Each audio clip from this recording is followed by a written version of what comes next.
In this episode, Tom and Matt look at the intersection of AI facial recognition software and compliance. Hello, everyone. This is Tom Fox back again with Matt Kelly for another episode of the award-winning Compliance Into the Weeds. Welcome back, Matt. Hello, Tom. It's good to be here. So, Matt, you had a really interesting post recently about a FTC enforcement action involving the drugstore Rite-Aid, and it involved the intersection of AI, facial recognition, and compliance. So you want to set the stage for us? Yeah, sure. So this happened in December, just before the end of the year, where the Federal Trade Commission took action against Rite-Aid, which is one of the largest drugstore retail chains in the United States, banning Rite-Aid from using an AI-driven facial recognition technology that the company had been trying to roll out in the 2010s. The big issue here was that the technology, and we can go into exactly what went wrong, had a high rate of false positives where the technology would erroneously identify consumers as potential shoplifters. The way this was all supposed to work was that Rite Aid had established a database of known shoplifters. Sometimes it would have pictures employees had taken of shoplifters they had caught on store premises, or they had bought these images of known shoplifters from law enforcement databases. But so Rite Aid had its database of known shoplifters. Then it would use facial recognition technology as customers were entering their stores to match the customers coming in against the database of shoplifters. If the AI said we have a match, that would automatically then send an alert to the store employees' phones. We have a match of a potential shoplifter in your store. Please go intercept that person, monitor that person, escort them off the store property, or potentially, even if it was an extreme case, call the police right away. That is not a new experiment in retail. Facial technology has been tried out like this in various places in the United States and the UK, at least for several years. But we still have this problem of false positives. And what do you do if the AI says we have a potential shoplifter who just entered your store, but that's factually wrong? And then there was a whole lot of issues that flowed from that faulty glitch in the system. And here we are. Now, before we get into the details of it, we should say that Rite Aid has always said this was just a pilot program. It was an experiment. They had shut it down in 2020, just when the FTC had begun investigating the company. It is a 5-year ban on using AI-driven facial recognition technology for Rite Aid. There weren't any monetary penalties or anything like that, but it is a good example of a regulator taking action against your use of AI without AI-specific regulations yet. We're all waiting for the supposed regulation of AI, but the fact is we have regulations on the books right now that could let a company's poor use of AI, as what we've seen from Rite Aid here, lead to an enforcement action anyways, and that's already here and happening. So, Matt, I have to say that in reading your blog post and now hearing you kind of lay it out, it struck me that the compliance angle for this issue is not simply paramount, but it gives everyone a way to think through a variety of problems. And it really tied for me the issue of ephemeral messaging. Let me see if I can explain. Sure. What I saw was a risk, shoplifting, with a risk then a risk assessment, perhaps, but then a risk management strategy. And that strategy was implemented. There was no training or insufficient training on that strategy. There was no monitoring or insufficient monitoring on that strategy. And then there was no update as appropriate. And I've advocated in ephemeral messaging, the compliance strategy should be assess your risks, but in a risk management strategy, train on that strategy, monitor, and update as appropriate. And here I saw a significant or missteps all the way down that continuum by Rite-Aid. But it also, particularly your blog post, emphasized to me that there's a process And it doesn't matter what the issue is, ephemeral messaging, AI and facial recognition, or whatever tomorrow's issue may be, for every compliance professional to think through and the importance of each step. Because the failure of Rite-Aid after they implemented the program, indeed, it almost ties back to the CFPB enforcement action on Bank of America. Okay, you have a data analytics program. How did you use it? What did you do with it? Did you just let it sit there? Well, in Bank of America's case, yes. In Rite Aid's case, it was a little more nefarious because they actually used the facial recognition with lots of negative consequences. But I guess really, particularly in your blog post, you emphasize the process nature of this. Would that sort of resonate with you at all? But I think so, yeah, because really what we have here is a new technology. It happens to be artificial intelligence, but to a certain extent, we've always had new technologies coming along. And when the new technology comes along, the wise thing to do is think about it before you roll it out. What are we actually going to do with this technology? How will it change our business processes? So, are we governing it correctly from a technical perspective? Are we governing it correctly from a human employee use perspective? Are we monitoring the potential for accidents with this technology? And then are we changing course as we learn more about how this technology works in practice? Like I said, it happens to be AI right now, but what I just described could just as well be suitable for ephemeral messaging. It could be suitable for social media and or consumer marketing 10 years ago, adoption of the cloud. It's always about what is your process to govern the adoption of this new technology from a technical point, from a employee standpoint, and from monitoring the potential for misuse.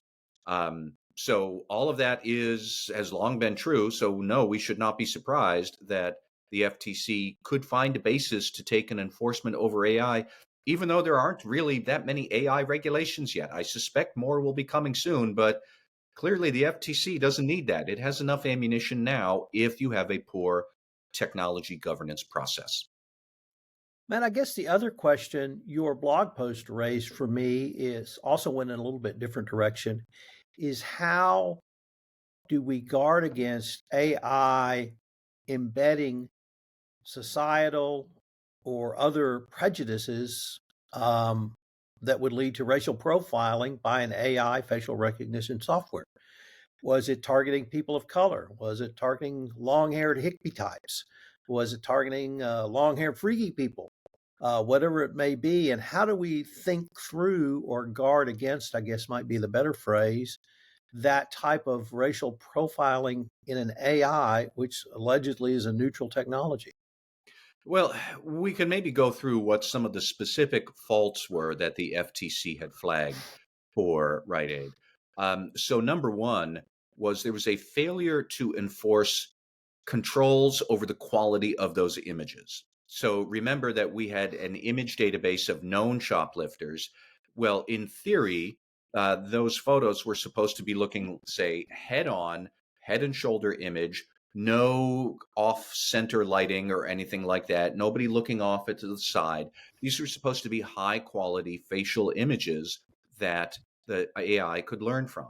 Well, Rite Aid, according to the FTC, Rite Aid didn't have enough controls to make sure that's what the actual images were. And a lot of the images weren't. They were in poor lighting, or they were a shoplifter who had been running out of the store and somebody snapped a photo with their and some employee used their phone cam to do that, or there was poor lighting, or any other number of instances.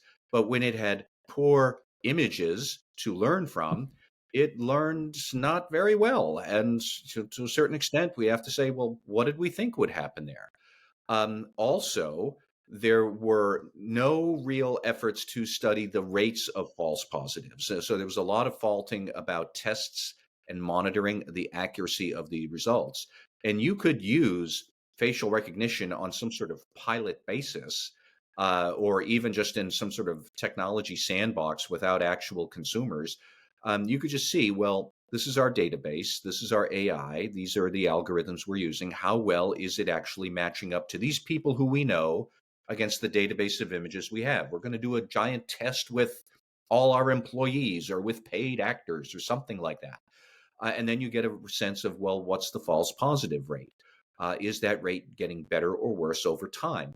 Is that rate worse for people from certain racial groups, which is not news to AI facial recognition people? AI has long suffered with trying to identify minorities. Um, have you been able to track that? Have you been tracking it at all? Not necessarily even have you solved the problem.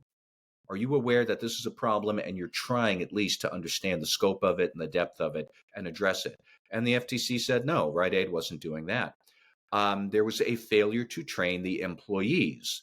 So there was training for employees at Rite Aid on how to use this facial recognition program. But that training was generally going to be 1 or 2 hours per employee. And it was all about, here's how the program works. Here's what you do if you get an alert to your phone. Here's how to set up the facial recognition app on your phone. Here's how to upload an image from a shoplifter that you found right now. But it was not about, here's how you should approach the person, or should you check their ID before you escort them out of the premises. Here's what we should be aware of with false positives. Here's what we already know about false positives for certain demographic groups, and we should be more cognizant of it.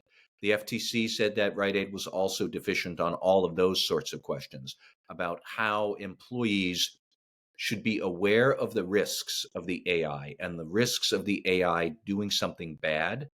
And therefore, human judgment has to swing back in and overrule what the AI had said. And there wasn't enough of that. There was one case from the FTC's complaint where there was a shoplifter was identified as an 11-year-old girl you were supposed to call the police on her. I am hard pressed to understand what sort of thievery menace an 11-year-old girl could pose. There were other instances where the AI was saying, yes, we have a facial recognition hit on this person here in the East Coast. And we also had that hit from the same person on a different store on the West Coast yesterday. Or this person has been spotted in 68 different stores in the last 2 hours. Catch him now. There's just logical inconsistencies that clearly couldn't be right. Humans would know that's not right. The AI did not know it's not right, but the Rite Aid wasn't training employees to say, here's when you should be using your better judgment. So problems around the technical controls, problems around monitoring how the AI might go wrong, and problems with training employees on how to use the AI in a risk-aware manner. Those are the big three. But again, that's the same sort of stuff. We could have said that about any number of new technologies going back 20 or 30 years. AI is just the new tech of the day, and that's why the FTC is already able to act.